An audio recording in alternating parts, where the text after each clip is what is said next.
나의 입술의 모든 말과 나의 입술의 모든 말과 나의 마음의 묵상이 주께 연락되기를 원하네. 생명이 되신 주 안석이 되신 주 나의 입술의 모든 말과 나의 마음의 묵상이 주께 연락되기를 원하네.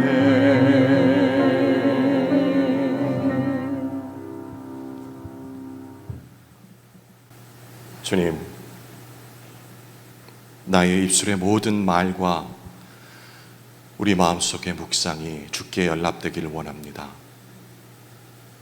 우리 마음속의 묵상은 이것이니 생명이 되시고 반석이 되신 우리 주님을 영원히 찬양하는 것입니다.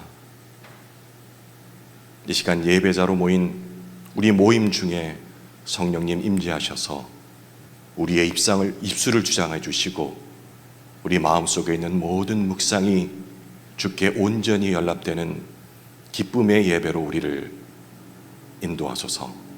예수 그리스도 이름으로 기도드립니다. 아멘.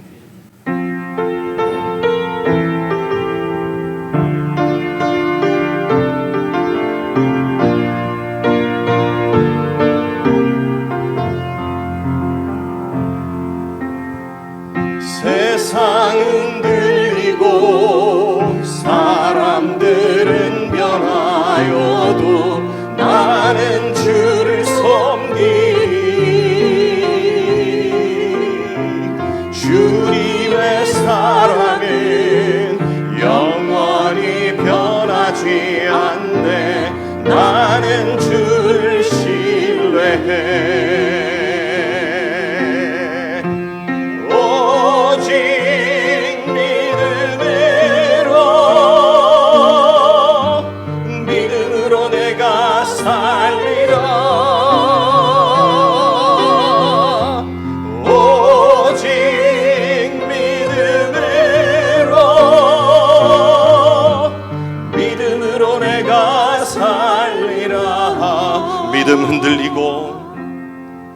믿음 흔들리고 사람들 주를 떠나도 나는 주를 섬기리. 주님의 나라는 영원히 패하지 않네. 나는 주를 신뢰해.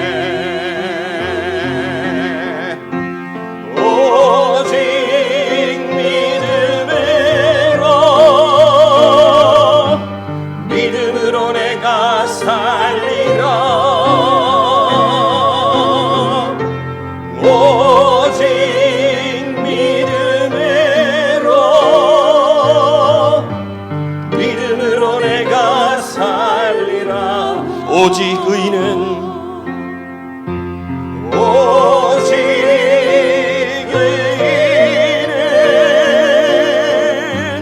믿음으로 말미암아 살리라. 오직 의인은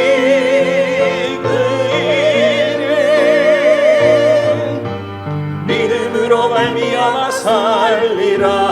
오직 의인은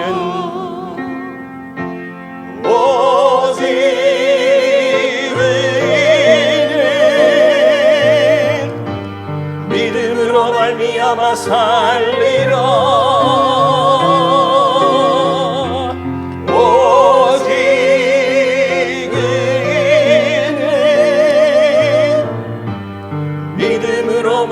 말미암아 살리라. 아멘.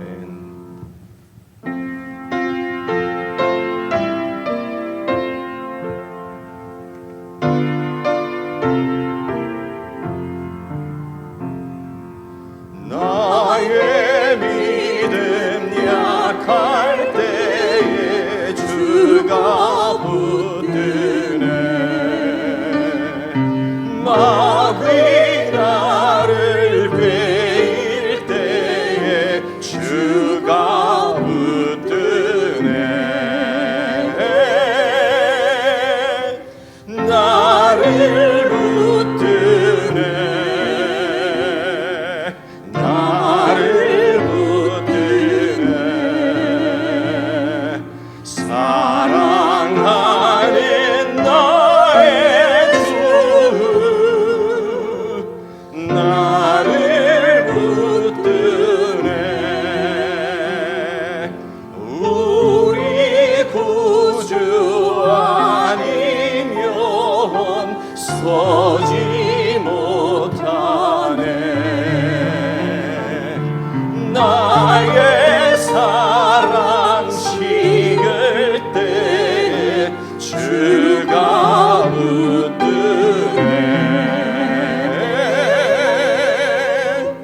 나를 붙드네. 나를 붙드네.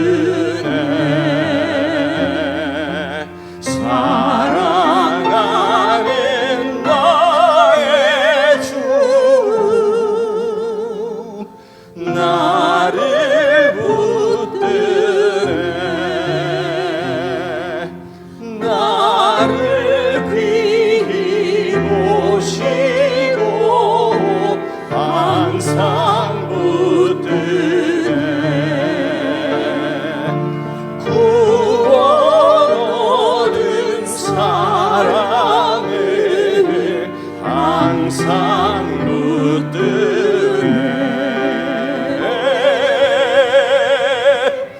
나를 붙드네. 나를 붙드네.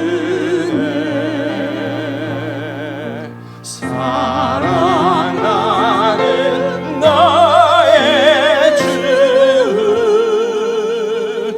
나를 붙드네. 나의 영혼 약할 때에 주가 붙드네. 피를 흘려 샀으니 주가 붙드네. 나를 붙드네. 나를 붙드네. 사랑하는 나의 주 나를 붙드네.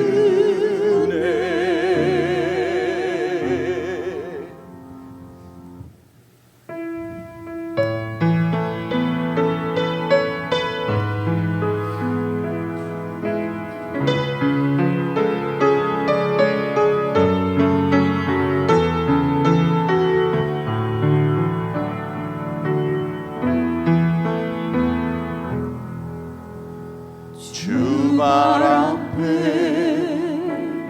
무릎 꿇고 그 사랑에 남기네. 어떤 말도 그 어떤 소리도 그 발 앞에서 잠잠해지네.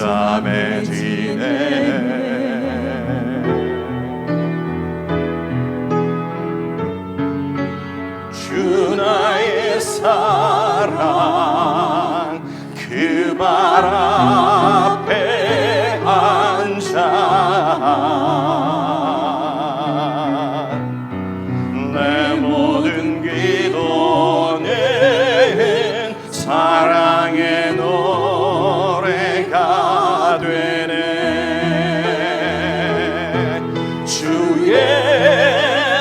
옷자락 만지며 주의 두 발을 씻기며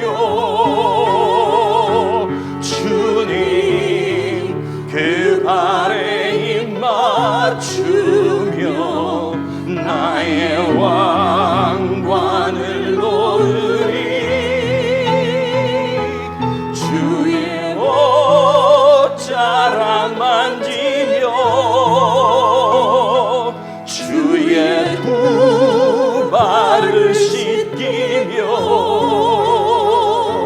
주님 그 발에 입 맞추며 나의 왕관에 놓으리. 우리 다시 한번 찬양합시다. 주 발 앞에 주 발 앞에 무릎 꿇고 그 사랑에 남기네 어떤 말도 그 어떤 소리도 그 발 앞에서 잠잠해지네 주님 주 나의 사랑 그 발 앞에 앉아 내 모든 기도는 사랑의 노래가 되네 주의 옷자락 만지며 주의 두 발을 씻기며 주님 그 발에 입 맞추며 나의 왕관을 놓으리 주의 옷자락 만지며 주의 두 발을 씻기며 주님 그 발에 입 맞추며 나의 왕관에 놓으리 주의 옷자락 만지며 주의 옷자락 만지며 주의 두 발을 씻기며 주님 그 발에 입 맞추며 나의 왕관을 놓으리 주의 옷자락 만지며 주의 두 발을 씻기며 주님 그 발에 입 맞추며 나의 왕관을 놓으리 나의 왕관을 놓으리 나의 왕관을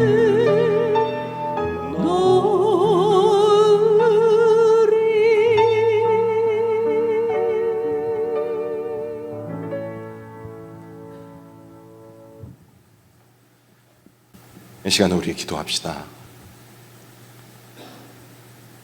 내가 움켜잡고 있는 나의 왕관을 내려놓을 때 그때 비로소 주께서 내 마음속에 오심을 우리는 알고 있습니다. 하지만 매 순간 그걸 놓지 못해서 아둥거리고 바둥거리고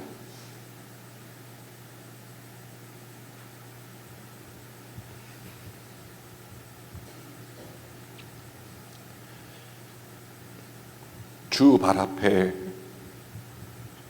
무릎 꿇고 그 사랑을 느낄 때, 그때 비로소 우리의 구원이 완성이 되고 예배자로서 주의 자녀로서의 삶을 살 수 있음을 믿습니다.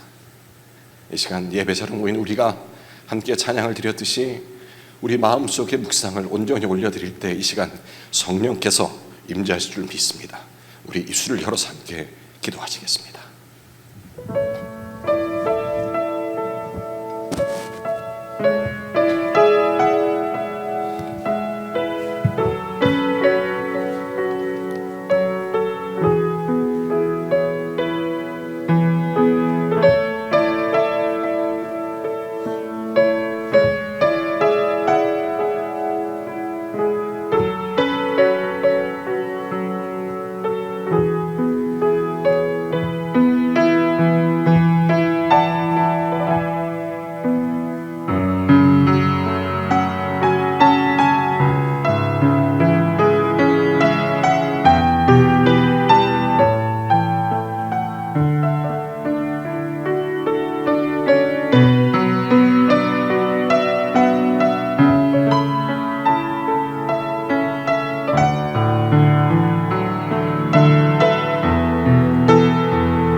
전능하신 하나님 아버지, 지난 며칠 동안도 평강 가운데 지켜주셨다가 수요 예배 현장에서 말씀으로 만나주시고 말씀으로 가르치시며 인도 보호하심에 감사와 찬양을 드립니다. 사랑과 은혜의 아버지, 아버지의 사랑과 은혜를 받은 저희가 마땅히 성령 하나님의 인도 보호 아래 온전한 삶을 누려야 함에도 불구하고 사탄, 마귀의 유혹으로 탐심과 탐욕에 의한 세상을 더 사랑했던 연약한 저희 믿음을 회개하오니 용서하여 주옵소서. 공동체의 지체들을 위해서 기도합니다. 가정과 직장 그리고 일상의 생활에서 주어진 상황들에 항상 열정을 다하고 주님이 함께 하심으로 내가 이 일을 능히 감당할 수 있다는 용기를 가지고 공평과 정의로 지혜의 명철을 구하게 하소서. 언제나 말씀 묵상하는 일에 소홀하지 말게 하시고 예배를 통한 기도와 찬양으로 주님과 더 가까워지게 하심으로 더불어 기뻐하는 나날의 삶이 되게 하소서. 말씀을 대언하시는 목사님에게 영육의 강건함을 주셔서 공동체와 지체들을 위해 힘쓰게 하시며 좋은 소식을 전하는 은혜로운 공동체가 되게 하여 주옵소서. 예수님의 거룩하신 이름으로 기도드립니다. 아멘.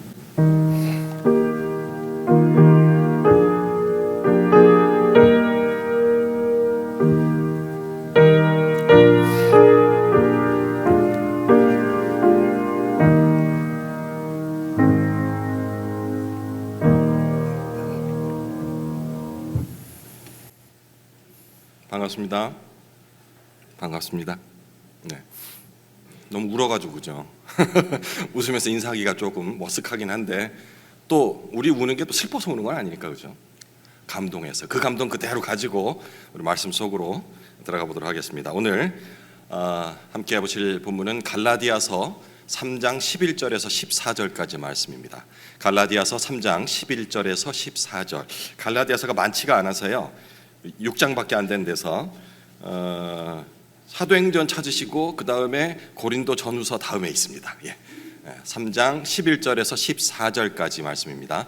더 나은 복음을 위해 율법을 덧입지 말라라는 제목으로 오늘 말씀을 함께 나눠보도록 하겠습니다. 3장 11절에서 14절, 넉절이니까요 저희 함께 교독하도록 하겠습니다. 제가 먼저 11절을 읽을게요.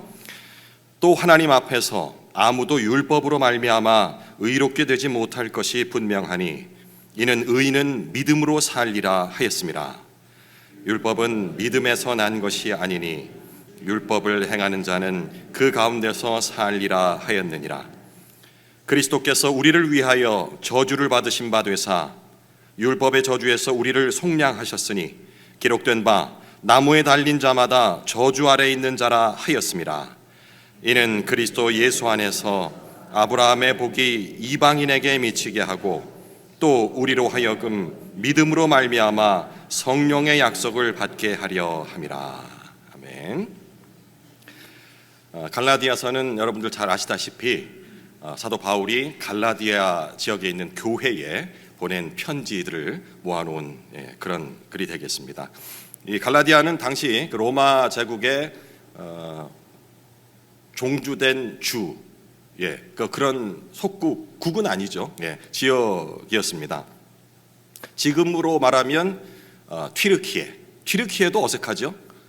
얼마 전까지만 해도 우리가 터키라고 불렀으니까, 그죠? 지금은 아마 그 공식적인 명칭이 튀르키예라고 변경이 된 것 같습니다. 터키가 이제 다른 나라들이 부르기 쉽게 베트남, 우리가 그냥 베트남 부르고, 요즘 여행 자주 가는 데가 나트랑이라는, 예전 명칭은 나트랑이었는데 그게 낫짱이라고 바뀌었대요. 왜? 그 나라 사람들이 그 지역을 그렇게 부르는데 그냥 미국 사람들이 자기 부르기 쉽게 나트랑이라고 이렇게 하다 보니까 그 지역이 나트랑으로 알려졌는데, 이제는 국제법상으로 이제 자기 나라 말대로 존중한다는 의미로 낫짱이라 바뀌었다고 그래요. 어쨌든 이 튀르키예는 터키 정부에서 우리는 이제 튀르키예로 한다라고 얘기를 한 거니까 이제 앞으로는 터키 말고 튀르키예라고 기억을 하시면 좋을 것 같습니다. 어쨌든 그 튀르키예 중부 지역이 지금 현재로 치면은 당시에 갈라디아 지역이었다라고 합니다. 바울이 이 편지를 쓴 시기가 바울의 1차 전도 여행이라고 얘기하는 학자도 있고, 또 어떤 학자는 2차 전도 여행 후다. 왜냐하니까 본문에 그 앞장에 보면은 자기를 증명하는데 1, 2장에 보면은 내가 예루살렘 공회에 있었던 2차 전도여행 이후에 한번 갔었잖아요. 가가지고 왜 너 어떻게 복음을 전하길래 할례도 안 받아도 되고 이런 사건 기억나시죠? 그래, 이거 하면서 내가 베드로랑도 같이 얘기를 하고 거기는 사도들과 다 함께 교류를 하던 나이다. 그러니 내가 나의 사도직을 의심하지 말라라는 것을 앞부분에 얘기한 걸로 봐서는 2차 전도여행 후에 적은 게 아닌가 이런 식으로도 얘기를 하는데, 제가 볼 적에는 1차 여행 후 전도여행 후건, 2차 전도여행 후건 그게 중요하겠습니까 우리한테는? 어쨌든 이 갈라디아서를 왜 썼는지에 대한 그 목적을 아는 것이 우리에게는 중요할 것 같습니다. 그 당시가 이제 기독교 초기 기독교 시대인데, 그때는 이 갈라디아 교회 내에 유대인들과 그리고 이방인들이 회심해서 그리스도인이 된 사람들이 같이 섞여 있었어요. 이 교회 내에서는. 그러다 보니까 그 사람들 간에 어떤 신학적인 충돌이 자꾸 일어나는 거예요. 율법을 우리가 유대주의자들은 율법을 계속 믿어왔었고 이런 거 있잖아요. 대표적인 거 할례 받은 거. 이런 걸 가지고 자꾸 그 이방인 그리스도인들에게 얘기를 한 겁니다. 니네 그리스도인이 된 것까지 내가 인정할 텐데 진짜 구원에 이르려면은 할례도 받고 모세 율법을 다 지켜야 돼. 이런 것 가지고 계속 충돌이 일어났는데, 문제는 그 충돌이 일어난 것이 끝난 게 아니고 이 이방인 그리스도인들이 진짜 그런가? 라고 흔들리기 시작했다는 거예요. 이게 왜 그런 거 아니? 그들이 믿음이 부족하고 이런 걸 떠나가지고 우리도 자세하게 보면요, 그 가랑비의 옷전들 모른다고 자꾸 계속 얘기하다 보면 진짜? 그럴까? 그럴 수도 있을까? 라는 의문들이 들거든요. 이들이 흔들리기 시작한 거예요. 그래서 이 바울이 갈라디아 교인들에게 그것은 잘못된 믿음이다, 라는 것을 이 편지를 통해서 6장에 걸친 편지 내용을 통해서 증명을 하고 있습니다. 그리고 앞 서두 부분은 또 그들이 어떻게 공개했냐니까 이 12사도들 바울은 12사도 중에 원래 안 들었어. 사도가 아니야. 급이 좀 낮다고. 이런 얘기들도 막 공격을 했거든요. 그래서 바울이 나는 예수 그리스도를 직접 만남으로 그분의 목소리를 들음으로 직접 사도가 된 사람이다라는 것을 증명하는 것이 1장과 2장에 이렇게 주로 나왔다라고 보면 되겠습니다. 그러니까 그런 내용들, 우리가 뭔가 율법을 통해서 행동을 통해서 구원에 이를 수 있다라는 것이 잘못된 믿음이라는 것을 강조하고요. 전체 6장에 걸쳐서. 그리고 내가 사도가 아니고 예수 그리스도를 부름받은 그런 사도가 아니라는 부분이 절대 그런 거에 너희들 흔들리면 안 된다라는 부분들을 이 갈라디아서를 통해서 계속해서 말씀하고 있다라고 보면 되겠습니다. 1, 2장에 앞서 말씀드렸다시피 본인의 사도직에 대한 그런 권위에 대해서 얘기를 하죠. 그리고 3장, 4장, 오늘 본문은 이제 3장 내용을 주로 다루는데요. 이 율법 부분과 그리고 우리가 구하는 그 구원, 믿음 부분이 어떻게 관계를 이루고 있는지에 대해서 설명을 하고 있습니다. 율법은 우리는 지금은 너무 잘 알고 있죠. 율법의 행위로서 우리가 구원받을 수 있는 것이 아니다라는 것을 너무나도 의심 없이 다 받아들이지만 이 초기 기독교에서는 이걸 가지고 계속해서 흔들리고 있었던 겁니다. 이렇게 믿게 되면, 오직 믿음으로 믿게 되면 우리에게 따라오는 것이 있는데 바로 자유함이다라는 것을 바울은 강조를 하는 거죠. 그리고 이제 3, 4장이 그런 내용을 했다면 마지막 5, 6장에서는 이 자유에는 반드시 책임이 따른다 라는 부분을 강조하는 거죠. 만약 우리가 지금도 그렇잖아요.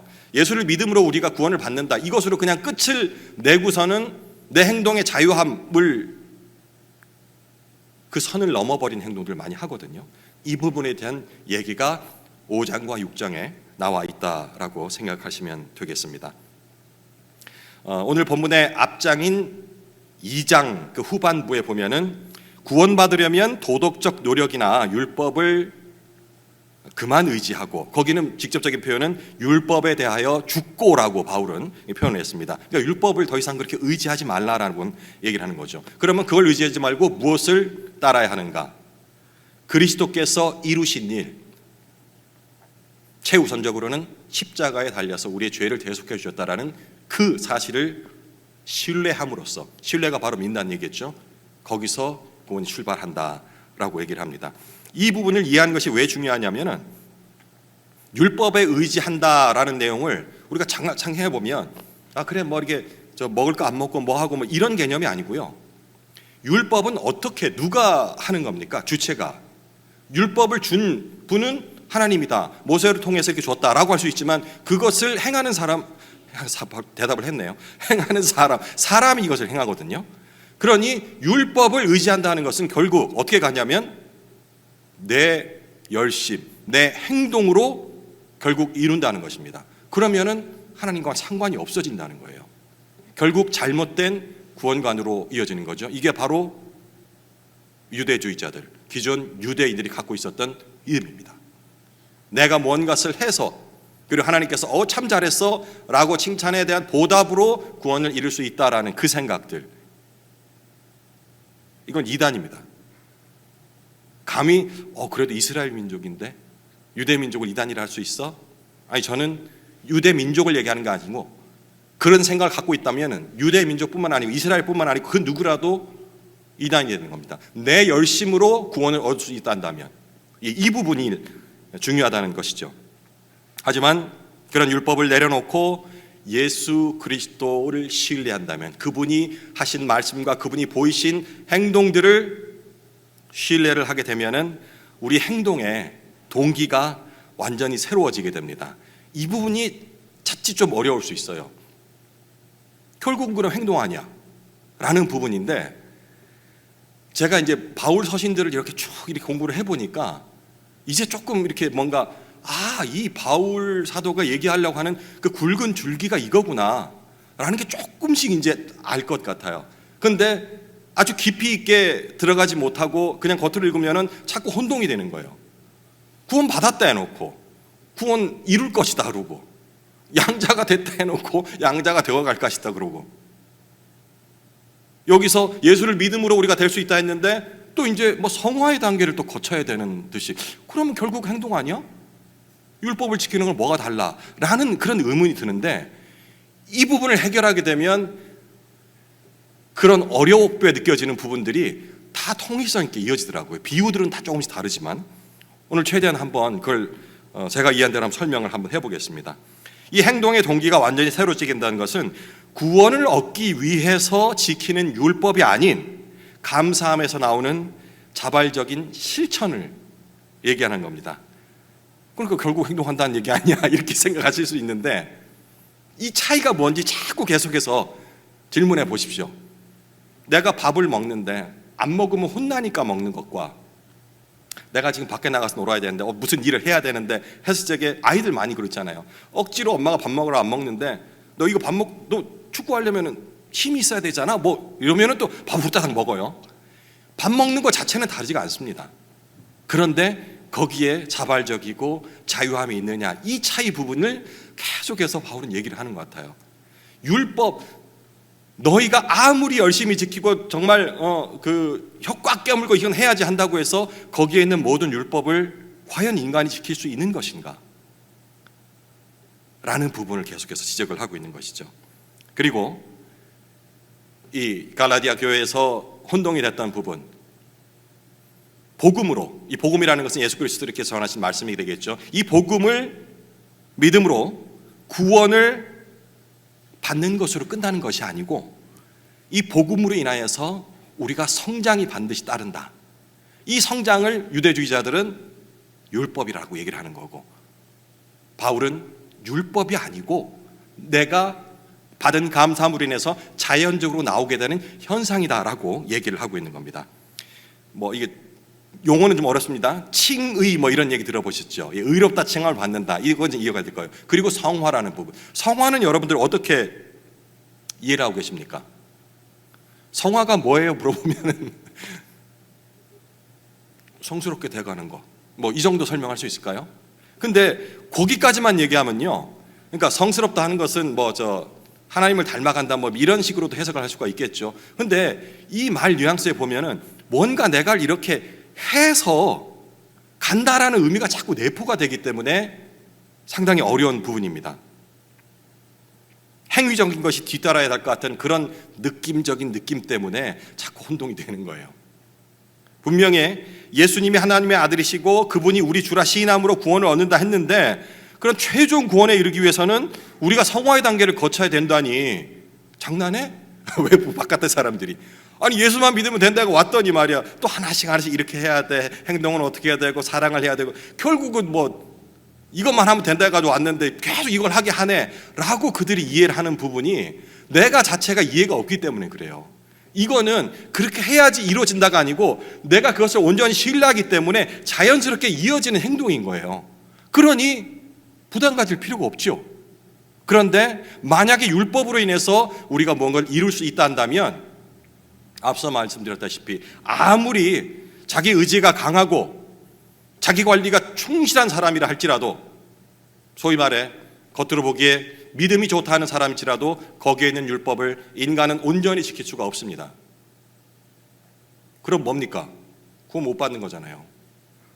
구원에 이를 수가 없다라는 결론이 나오는 거예요. 그럼 뭐하러 우리가 교회 다닙니까? 이 시간에 나도 놀죠?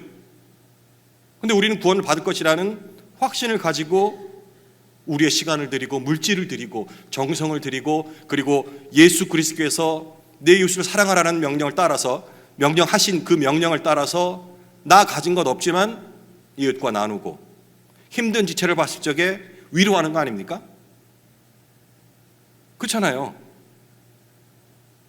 감동에 의해서, 감사에 의해서 이걸 감화라고 합니다.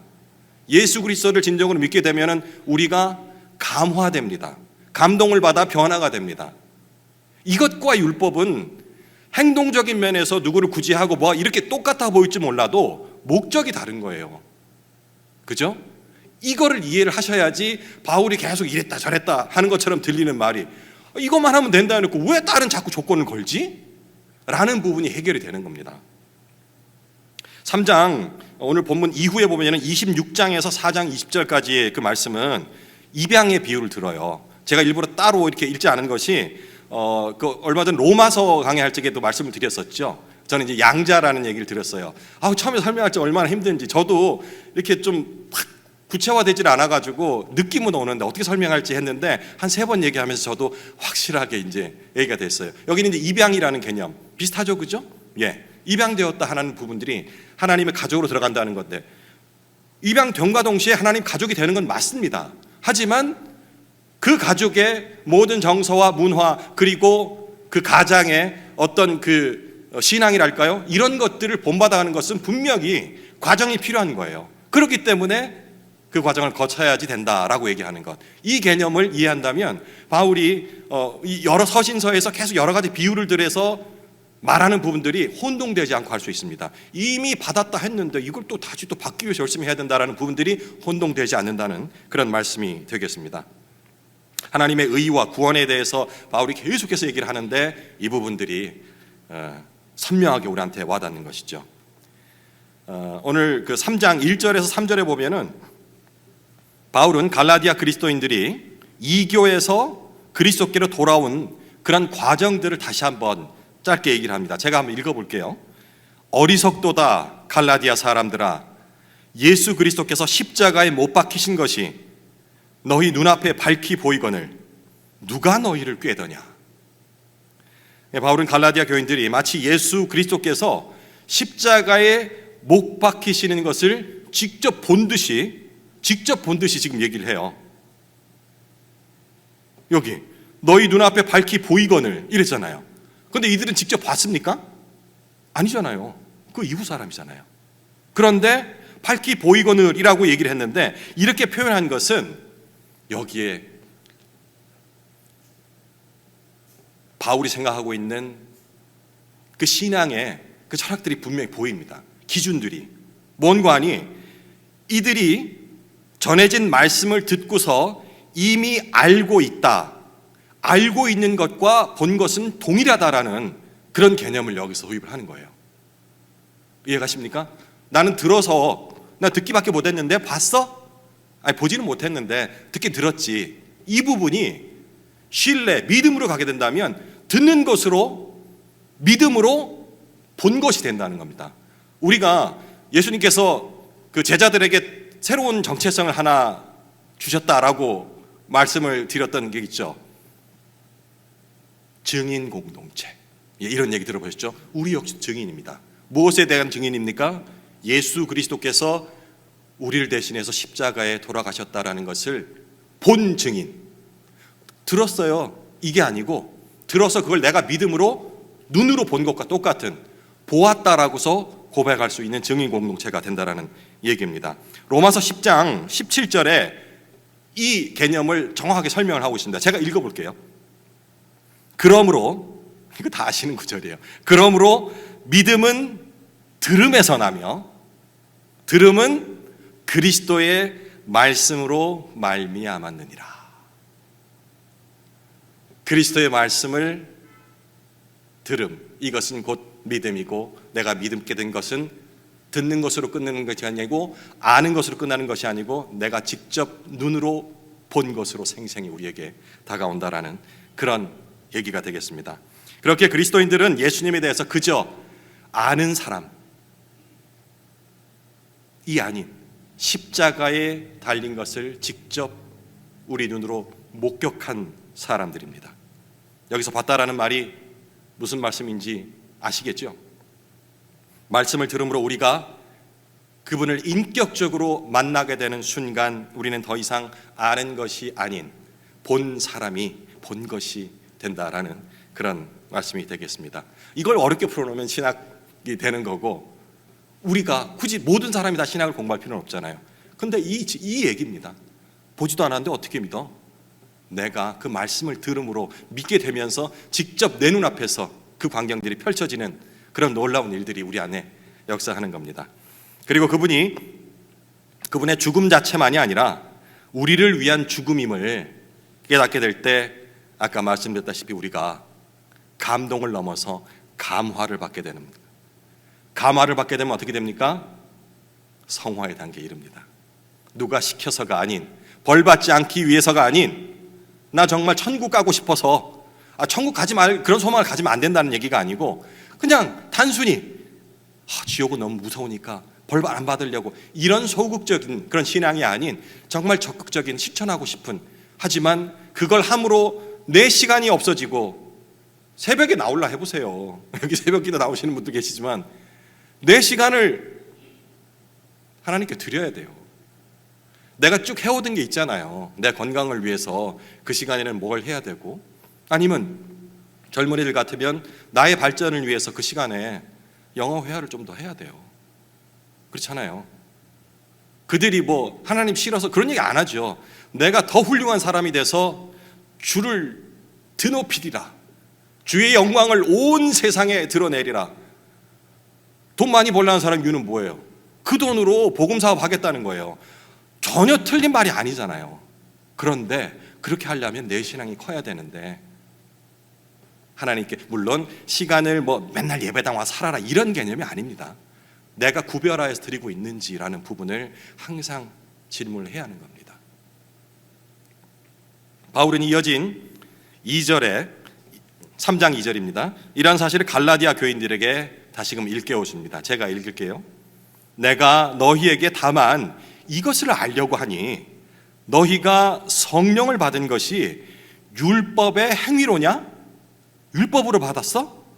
혹은 듣고서 믿음이로냐? 너희가 듣고서 믿음으로 받은 거야 라고 묻습니다. 원래 이방인이었던 그들은 유대주의자들이 철저히 지키는 율법을 한 번도 지킨 적이 없습니다. 심지어는 할례도 받지 않았습니다. 오직 바울이 전한 예수 그리스도의 가르침을 듣고 그 말씀을 믿음으로 성령을 받았거든요.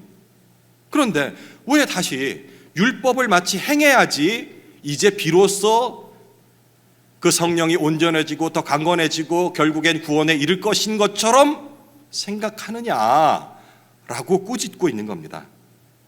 이어진 3절에 더욱 명료하게 그들의 상태를 정의하죠.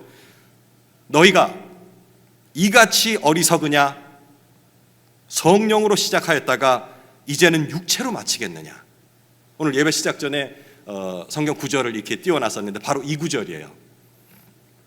우리 목사님과 이렇게 그 목회 팀들이 예배를 준비함에 있어서 허투루하는 게 하나도 없어요. 하나님 말씀 그리고 한 번 부를까 두 번 부를까 쉬었다 갈까 크게 할까 작게 할까 이 모든 것이 정말 기도하면서 준비를 하는 거거든요. 그럼 앞선 그 말씀을 쭉 봤던 그 기억이 있다 한다면 오늘 지금 이 3절 딱 읽을 적에 소름이 돋아야 돼. 그런 차원에서 나오는 것이구나. 그죠? 찬양을 부를 때 이 가사가 어떤 내용이구나. 이런 것들이 와닿게 될 적에 우리가 진정한 예배자로서 이 안에 몰입이 되고 그 몰입이 될 적에 바로 성령께서 내 안에 임재하게 되고 그 임재가 가득할 때 이것이 바로 천국이 되는 것입니다.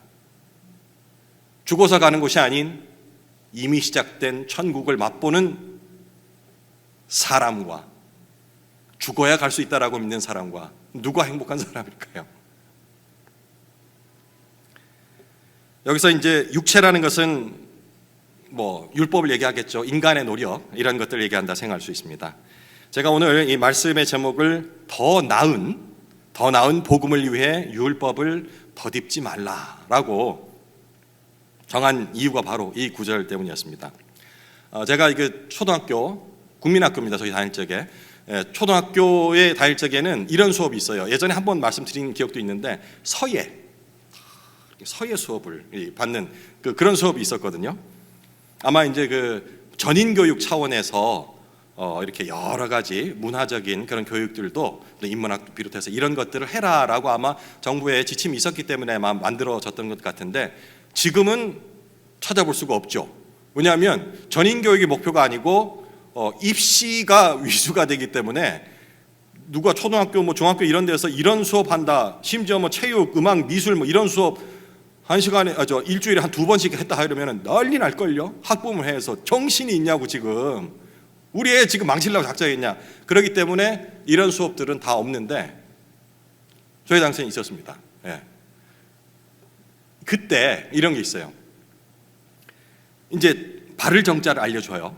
발을 정자를 서예 선생님이 알려주면은 이렇게 이제 심혈을 기로 덜덜덜 떨면서 이렇게 한자 써요. 다 쓰고 나면은 선생님이 이제 분단별로 이렇게 돌아가면서 검사를 하는 거예요. 그래서 아이고 잘했네, 정훈이 잘했네. 선이 이건 뭐냐? 글씨가 삐딱삐딱하게. 끝에 그 힘을 더 줘야지. 꼭 눌러서 발을 정자 마침표. 뭐 이러면서 돌아가요. 그러면 이제 먼저 쓰고서 뒤에 기다리던 학생들이 있을 거 아니에요? 이 친구들은 이제 귀가 열려있으니까 들으면서 자기과를 비교를 하는 거예요. 아, 끝에 힘을 주려 했는데 힘을 안 줬네. 그럼 뭘 하냐면 그 서예는 이제 우리가 본 글씨 쓸 적에는 좀 굵은 붓으로 이렇게 쓰는데 낙관이라고 있어요. 이렇게 우리 지금 말 사인이죠. 사인하는 거는 가는 그런 붓이 있어요. 그 붓을 가지고 이렇게 가지고 이렇게 덧칠을 하는 거예요. 끄트머리 힘을 안 줬으니까 동그랗게 색칠을 해가지고 온전하게 만들려고. 근데 이거 계속 하다 보면 망쳐요. 글씨가 발을 정자가 이상하게 되는 거야. 힘을 주려 했는데 여기가 너무 커지고. 별로 안 와닿습니까? 자매님들 그러면 얘를 막 한참 생각해 어쩐지 생각하니까 제가 이제 화장을 이렇게 해보면 한다는 얘기가 아니고 깜짝 놀라시는데 화장을 한다면은 비율을 둘 텐데 우리 자매님도 첫 화장할 적에 잘 되던가요? 눈썹 그림이 잘 그려져요? 했는데 비딱 하니까 그 덧칠하잖아요. 하다 보면 눈썹이 이렇게 된다고, 그죠? 화장은 덧칠 잘못하면 막 지우고 새로라도 한번 하죠. 근데 구원이 이렇게 덧칠하고 율법으로 덧칠하고 이러다 보면요, 구원은 되돌릴 수가 없어요. 그래서 우리가 오직 그리스도의 죽으심을 보면서 감동을 받고, 이 감동이라는 것이 인간적인 막 짠해, 뭐 저기 얼마나 아프셨을까, 이런 감동 말고요. 잠시 후에 말씀드리겠습니다마는 예수 그리스도께서 우리 죄를 대신 졌다 하는 것은 그분이 죄인이 되셨다는 거예요. 그분이 내가 죄인인데 그분이 대신 죄인이 되셨다는 것은 반대로 얘기한다면 죄인이었던 내가 의인이 됐다는 거예요. 바뀌어졌다는 거예요. 여기까지 생각 안 해보셨죠? 그냥 죄인으로 십자가 채찍 맞으시고 얼마나 슬프실까, 인간적인 그 감동이 아니고 그게 깨달아진다면 믿을 수밖에 없어요. 그렇잖아요? 내가 뭘 잘해서, 내가 어느 구석을 봐서 의인이 될 수 있어요? 근데 의인이 됐다는 거예요. 하나님께서 죄 없으신 아들을 죄인 취급을 하신 거예요. 그래서 십자가에 못 박혀 죽게 놔두신 거거든요. 조금만 참 아파도 그냥 이거 대신 이게 아니고 진짜 죄인이 되셨다고요. 우리 때문에. 그것은 무엇이냐면 우리가 아무 한 것도 없이 그리스도께서 십자가에 지심으로 의인이 됐다는 거예요. 바뀌었다는 거예요. 이게 행동으로 해서입니까? 우리가 뭘 해서입니까? 아니잖아요. 근데 자꾸 뭔가를 해야지, 덧칠을 해야지, 행동을 해야지, 할례를 받아야지, 구제를 많이 해야지, 헌금을 많이 내야지 하나님께서 더 기뻐하실 줄, 천국에 가면 더 큰 상급이 있다고 더 평수 큰 뭔가 아파트가 될지 모르지만 이런 믿음이 잘못됐다고 얘기를 하는 겁니다. 잘못됐다고 이렇게 다 끄떡끄떡은 하지만 바울은 못 버리고 있다고 자꾸 찝는 거예요. 너희 속에 아직도 그것을 못 버리고 있다. 내 왕관을 버린다고 오늘 찬양 고백했잖아요. 그죠? 근데 왕관이라니까 자꾸 이거 뭐 금붙이 이런 거 생각하는데요. 내가 놓지 못하고 있는 게 그게 나의 왕관입니다. 이걸 내려놓아야지 진정한 믿음으로 우리가 성화돼 가며 결국 구원에 이를 수 있다라고 얘기를 하는 겁니다. 우리도 이렇게 진정한 깨우침, 믿음 안에서 진실한 그리스도인이 되기 전에는 온갖 방식으로 개인적인 노력을 통해서 나의 구원을 이루려고 했던 때가 있습니다. 그죠? 솔직히 모태신앙이었던 저조차도 있었습니다. 뭔가를 해서 스스로 막 기뻤어요. 이렇게 하면 하나님 되게 기뻐하시겠지? 흐뭇하게. 얼마나 부끄러운 생각입니까? 나의 노력을 통해서 뭔가 이룰 수 있다라는 그런 말도 안 되는 허황된 생각들을 그리스도인이라는 이름을 가지고 매주 교회에 출석하고 있지만 아직도 버리지 못하고 있는 이런 내 모습을 볼 적에 정말 슬퍼해야 합니다. 그게 깨달아질 때 눈물이 납니다.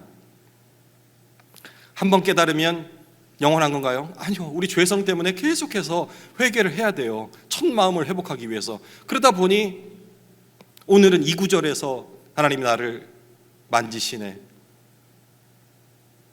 회초리 치시네, 그리고 또 보듬어 주시네. 깨달을 때마다 회개가 나오지 않을 수가 없습니다. 쟤는 도대체 뭐 얼마나 죄를 짓고 살았길래 노래만 불렀다면 울고 기도만 했다면 우느냐.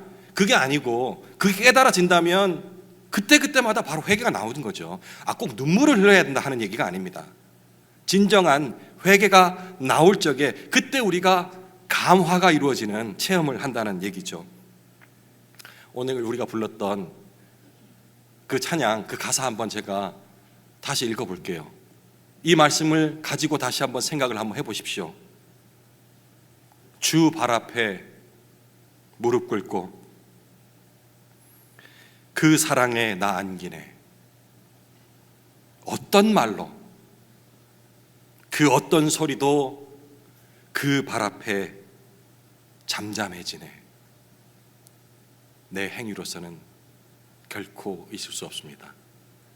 주 발 앞에 내 왕관을 내려놓을 때, 포기할 때 나올 수 있는 그런 고백이죠. 가사 한번 다시 한번.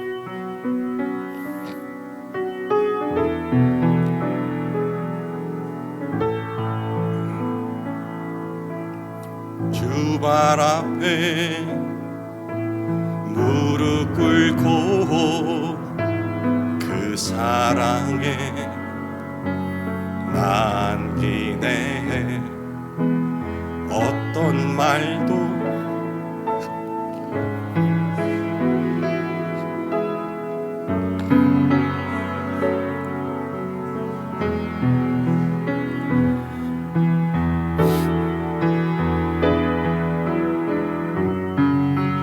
주 나의 사랑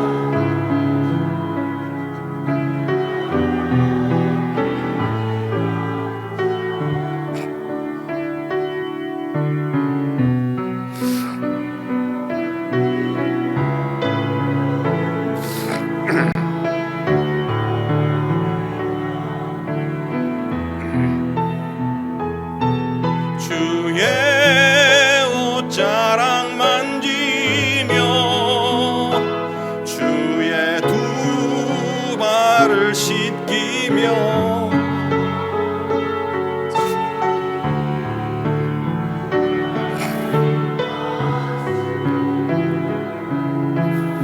왕관을 노리 주의 옷자락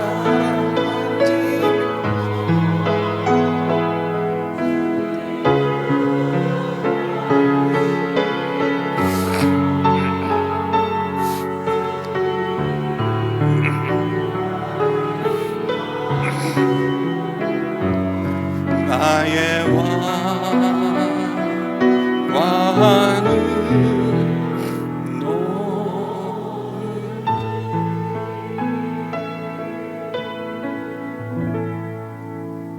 아멘.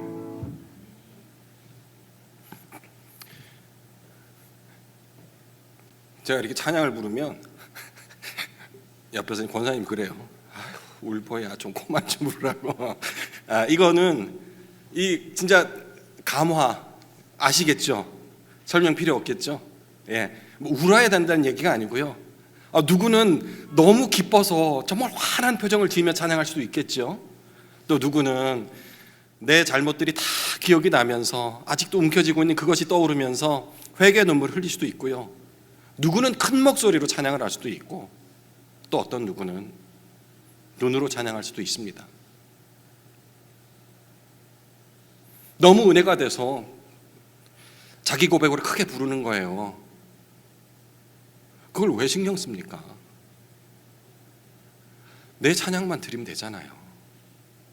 멜로디가 너무 어려워요. 안 따라 부르셔도 돼요. 가사를 보고 찬양하세요. 아니면 기도하세요. 그러면 성령이 임하십니다. 성령이 임하시면 그 은혜를 방해하는 모든 요소들이 다 물러가게 돼 있어요. 서예 시간에 심호흡을 해라. 그럼 시원해질 거야. 이거 물리학적으로는 말이 안 되는 거죠. 더운데 어떻게 시원해져요? 그런데 그 집중을 통해서 등허리에 흐르는 그 땀이 식은땀으로 변하면서 시원함을 느끼는 거예요. 그 한 줄기 서늘한 식은땀 때문에 예배에 몰입할 수 있는 겁니다. 아시겠어요? 그죠? 동의하시죠? 네. 찬양을 내가 잘 부르고 못 부르고 내 목소리는 작고 의미 없습니다. 내 눈으로 찬양을 드리면 돼요. 그죠? 예, 멜로디 틀리면 어떻습니까? 아니면 들으세요. 그냥 그 고백들이 저 자매가 크게 부르네, 굉장히 은혜를 받았나 봐 생각하시면 됩니다. 그러면 모든 게 다 주 안에서 합력하여서 감동으로 감화로 우리에게 와 닿는 겁니다. 갈라디아 교인들은 그처럼 생생한 그리스도의 복음을 믿은 결과로 성령을 받았습니다. 2절에 그렇게 기록이 되어 있죠. 그리스도로 말미암아 오직 은혜로 받는 구원을 믿으면 성령께서 우리 삶 속에 찾아오십니다. 바울이 말하는 중생, 예수님께서 말씀하신 거듭남은 복음을 믿는 일과 밀접하게 직결됩니다. 예수님은 우리가 성령으로 거듭난다라고 말씀하셨어요. 요한복음 3장 5절의 말씀입니다. 그리고 야고보와 베드로도 각각 자기들이 기록한 야고보서와 베드로 전서에서 하나님의 말씀으로 새로 태어난다라고 얘기했습니다. 표현 방식은 다 다르지만 중생, 거듭남, 새로 태어난다 같은 의미 아니겠습니까? 이 둘은, 믿음과 거듭남은 불가분해 나눌 수 없는, 불과 물이 아니고요, 불가분, 절대로 나눌 수 없는 것입니다. 성령님은 복음을 떠나서는 역사하지 않으십니다. 복음은 성령의 능력이 나타나는 통로이자 반석입니다. 이 둘은 결코 떼낼 수가 없는 것입니다.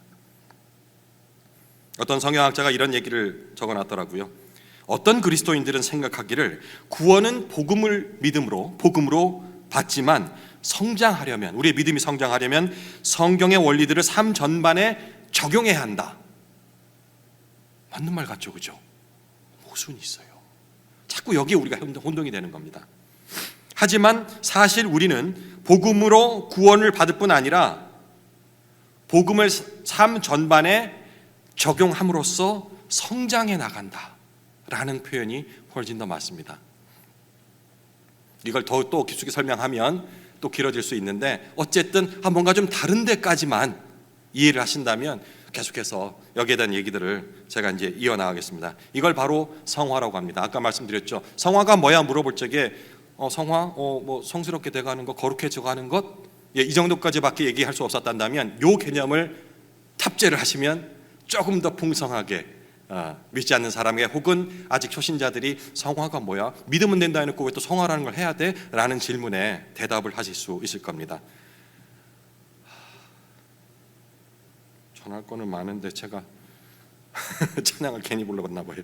우리가 순종하지 못하고 그리스도의 성품을 담지 못하는 것은 단지 의지력이 부족해서가 아닙니다. 그렇게 흔히 착각하거든요. 나는 정말 작심삼일이고 의지가 부족해서 자꾸 이걸 못하나마 라고 생각하는데, 우리가 만약에 이런 더 열심을 내는 것만으로써 뭔가 자꾸 이루려고 한다면 결국엔 실패가 될 수밖에 없습니다.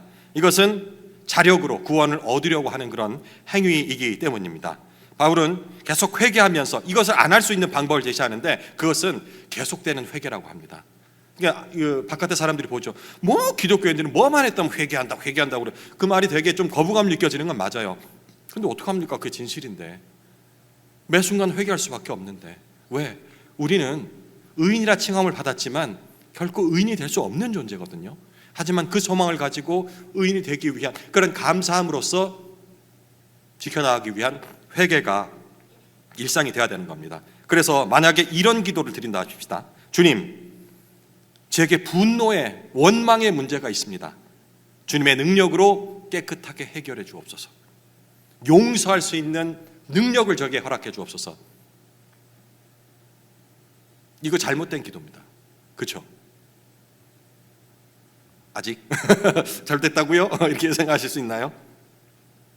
분노를 그냥 하나님이 그냥 없애주길 원하거나 아니면 무조건적인 의지를 통해서 내가 물리치려고 할 적에 능력을 달라는 그런 거잖아요. 내가 이것들 깨끗하게 이겨낼 수 있는 능력을 주십시오. 사탄을 이길 수 있는 능력을 주십시오. 말이 그럴듯해 보이는데 여기에는 내 의가 있는 겁니다. 나는 결코 사탄이건 뭐건 이길 수 있는 그런 존재가 아닙니다. 주께 의탁드립니다 라는 고백이 나와야 된다는 것, 그게 진리가 되겠습니다. 만약에 그런 마음이 든다면 그럼 어떻게 이걸 고칠 수 있을까 쪽에 제안을 드립니다. 이렇게 질문해 보십시오. 내게 분노와 용서하는 마음이 있다라고 한다면 과연 이런 마음은 무엇 때문에 나에게 생겼을까라는 질문을 해보십시오. 왜 나한테 분노하는 마음이 생겼고 뭐하지? 대개 이런 깊은 분노는 이런 문제 때문에 생기죠. 내가 좀 안락한 삶을 원해요. 그리스도를 믿음으로, 그런 사람 많습니다. 처음 믿는 사람들이 너무 세상 속에서 막 흔들리고 막 정신없다 보니까 이렇게 교회 가면 평안해진대라는 그것 때문에 오시는 분들도 있거든요. 근데 만약에 그 평안을 깨는, 안락함을 깨는 뭔가 있다라 그러면은 분노가 치밀어 오릅니다.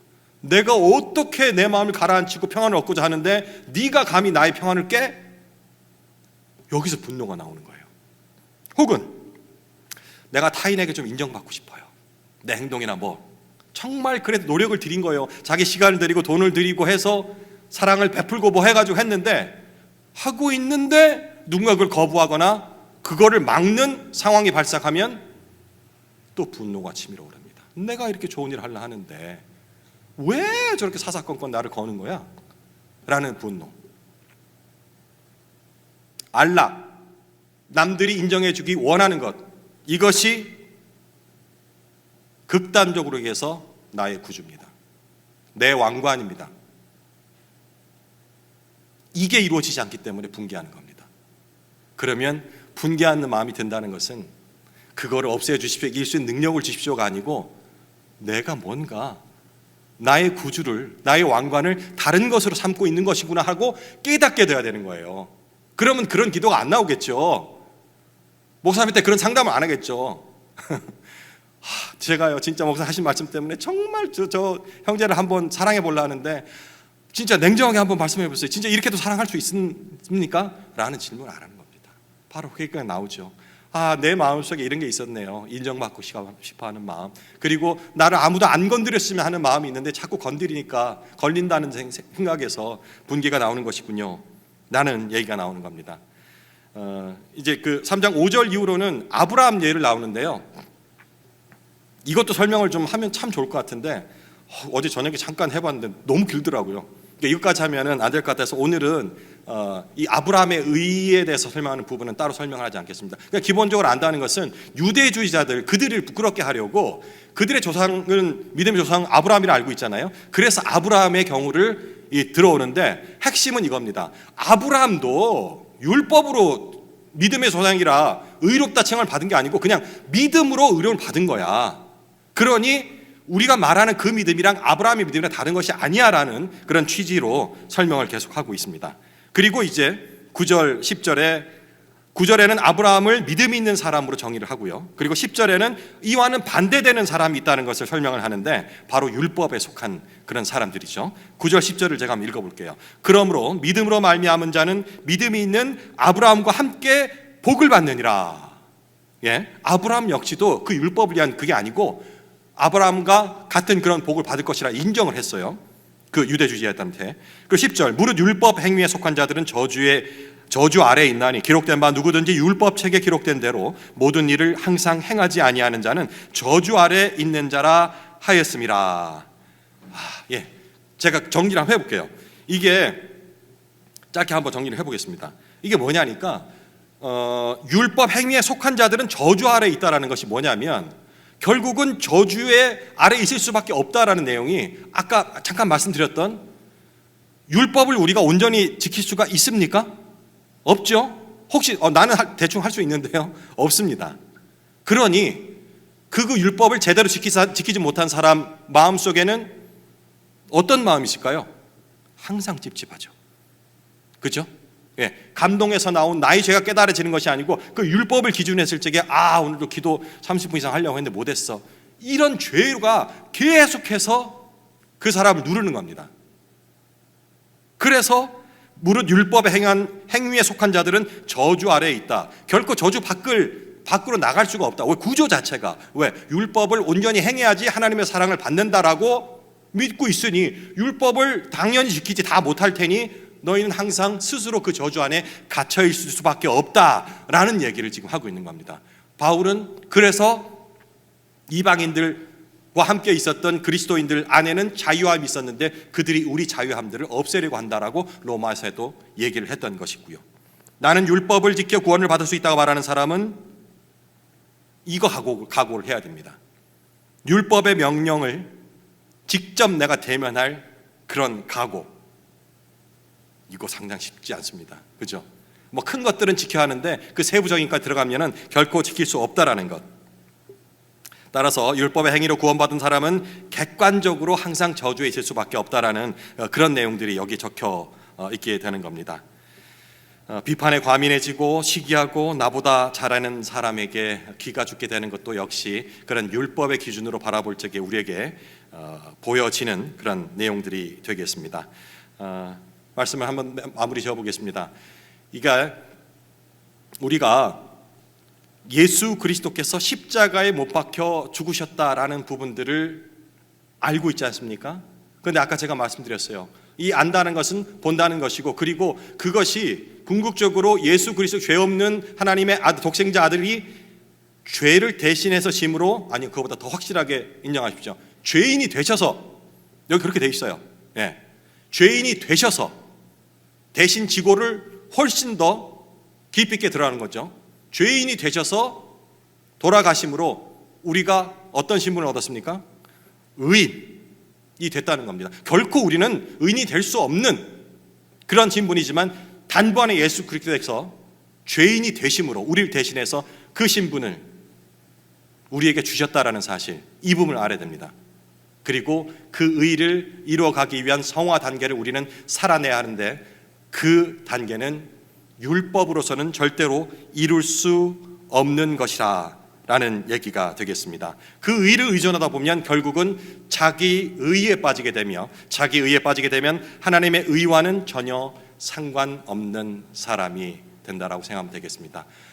제가 오늘 시간 조절을 너무 잘못해서 정말 하고 싶은 말씀을 다 못 전했는데 오후 예배 때는 좀 더 다이어트를 해서 잘 전해보도록 하겠습니다. 대신 우리 찬송 260장을 우리의 고백을 드림으로써 오늘 예배를 마무리했으면 좋겠습니다. 우리를 죄에서 구하시려 주 예수 십자가를 지셨으니 기쁘게 부르세 할렐루야 나 구원을 얻었네. 힘차게 찬양하시겠습니다.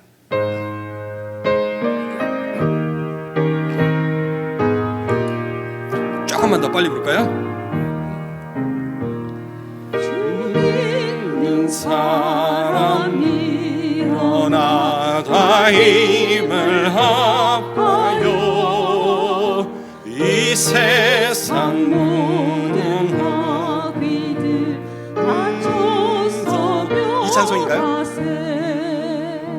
저 앞에 오는 적군을 다 싸워 이겨라. 주 예수 믿는 믿음으로 온 세상 이기네. 믿음이 이기네. 믿음이 이기네. 주 예수를 믿음이 온 세상 이기네. 온 인류 마귀 계율로 큰 죄에 빠지니 진리로 띠를 띠고서 늘 기도 드리세. 믿고 의지하면서 겁없이 나갈 때 주 예수 믿는 힘으로 온 세상 이기네.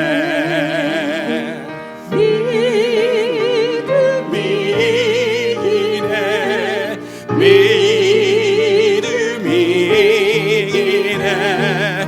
주 예수를 믿음이 온 세상 이기네. 끝까지 이긴 자에게 이 옷을 입히고 또 영생 복을 주시니 참 기쁜 일일세. 이 어두운 세상 지나서 저 천국 가도록 주 예수 믿는 힘으로 온 세상 이기네. 믿음이 이기네. 믿음이 이기네. 주 예수를 믿음이 온 세상 이기네. 아멘. 우리 주님 가르쳐 주신 기도로 오늘 예배를 마치도록 하겠습니다. 하늘에 계신 우리 아버지여, 이름이 거룩히 여김을 받으시오며 나라의 임하옵시며 뜻이 하늘에서 이룬 것 같이 땅에서도 이루어지이다. 오늘날 우리에게 일용할 양식을 주옵시고 우리가 우리에게 죄 지은 자를 사하여 준 것 같이 우리 죄를 사하여 주옵시고 우리를 시험에 들게 하지 마옵시고 다만 악에서 구하옵소서. 대개 나라와 권세와 영광이 아버지께 영원히 있사옵나이다. 아멘.